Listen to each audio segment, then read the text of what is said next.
सबसे पहले मैं एक बार फिर से चक्रवर्ती सम्राट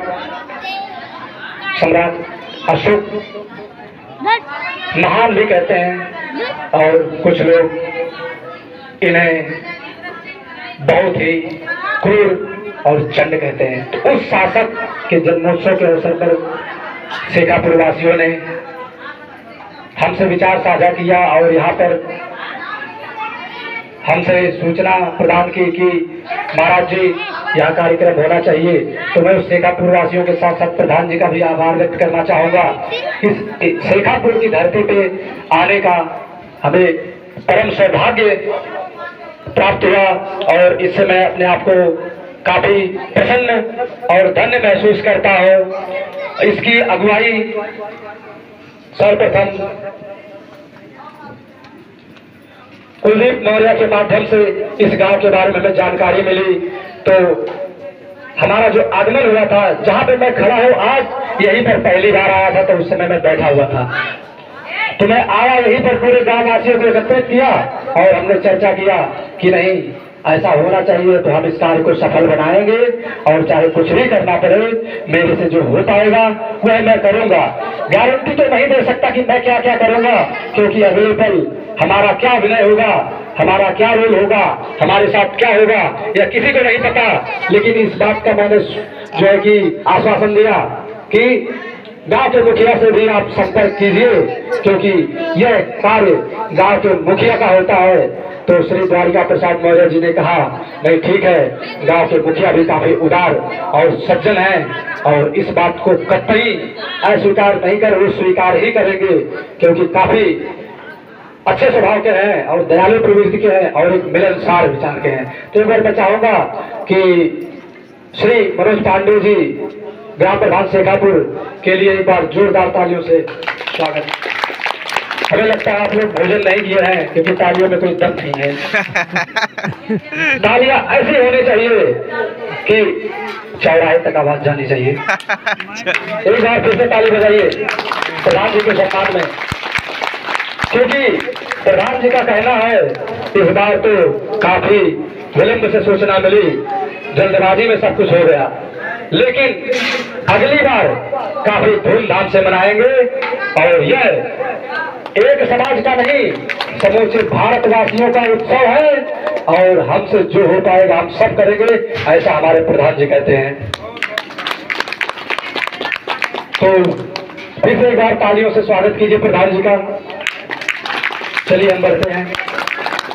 जिस जाति वंश की गाथा कहते हैं पुराण, जिस जाति वंश की गाथा कहते हैं पुराण, अब बौद्ध ग्रंथ गुरु चाणक्य और अर्थशास्त्र और पतंजलि का भी महाभाष्य,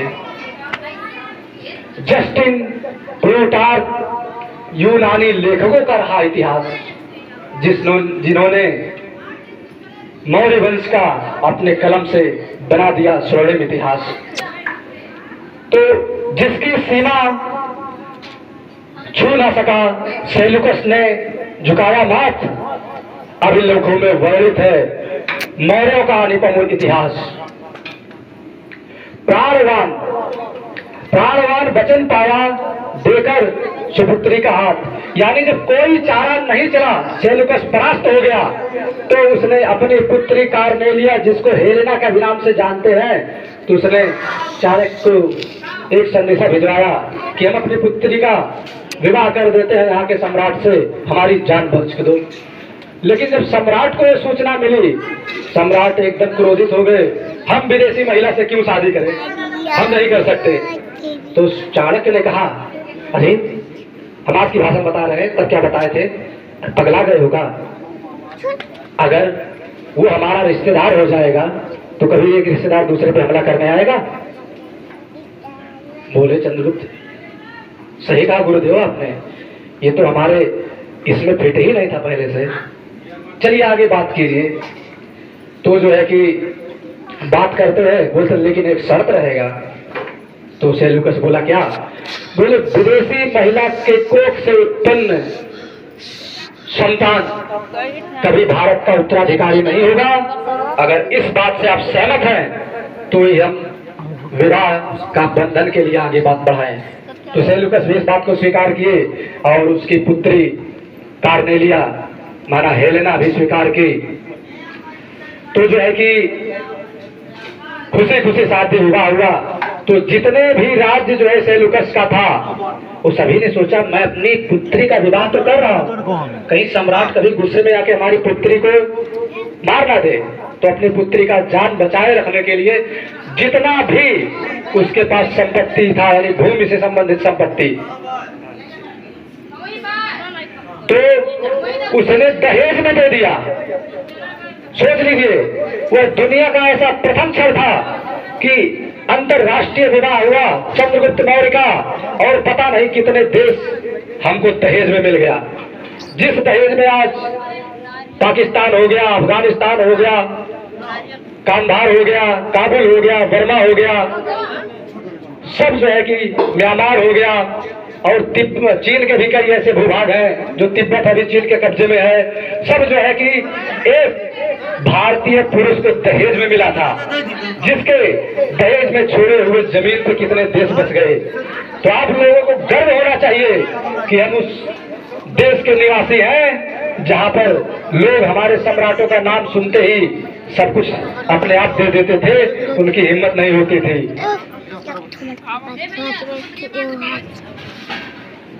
शासक होकर धर्म का शासक, यानी सम्राट अशोक शासक होकर धर्म का शासक, युद्ध का किए नाश, और अशोक महान सा शासक जैसा किसी का नहीं मिलता इतिहास। प्रजा हितैषी, न्याय के रक्षक, धर्म परायण, कल्याण करता, प्रजा के जो नित्य करता पूजा, ऐसा हुआ न दूजा।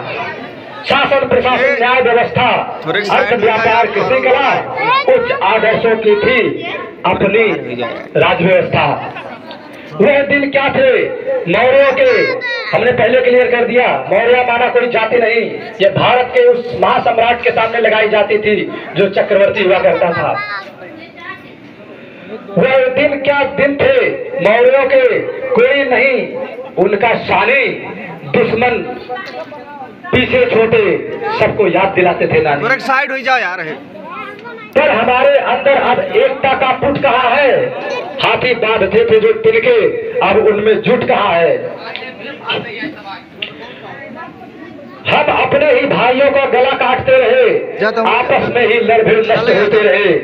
अपने भाई बहनों की इज्जत जाति देख मन ही मन मुस्कुराते रहे। हम अपने घर का भेदी बन अपना ही लंका ढहाते रहे।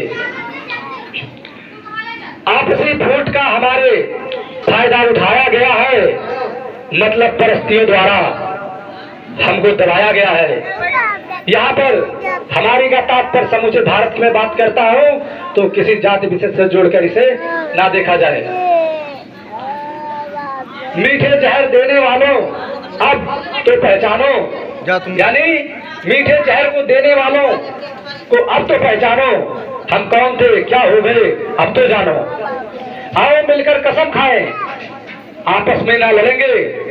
आओ अशोक मौर्य महान के संतानों, हम एक होकर रहेंगे। बाहर का कोई आंख दिखाएगा, हम आंख नोच लेंगे। बाहर माना विदेशी, बाहर का कोई यदि आंख दिखाएगा हम आंख नोच लेंगे। एक पर 10 टूटेंगे, ईंट से ईंट बजा देंगे। तोड़ देंगे उन हाथों को जो हमारी बहु बेटियों की तरफ बढ़ा। हमें कसम है जो मौर्यों के हित में ना लड़ा। देश आजाद है, हमें अधिकार है, हम नेतृत्व करेंगे।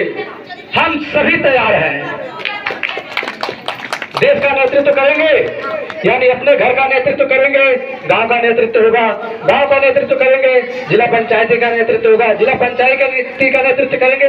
तो धीरे धीरे गांव के तरफ से आप राजनीतिक में चले जाएंगे। आज प्रधान है, दिन प्रधानमंत्री बन जाएंगे। तो यही प्रक्रिया है, एकीकरण, व्यापारिक सिस्टम और शिक्षा व्यवस्था। तो आज जागो ए बंधुओं, दूसरों को भी जगाओ, आने वाला वक्त हमारा है। आलस्य को भगाओ, फिर एक पताका लहराएंगे अपने तिरंगा को आसमान तक ले जाएंगे, अपना मान सम्मान हम पाएंगे और अखंड भारत फिर से बनाएंगे।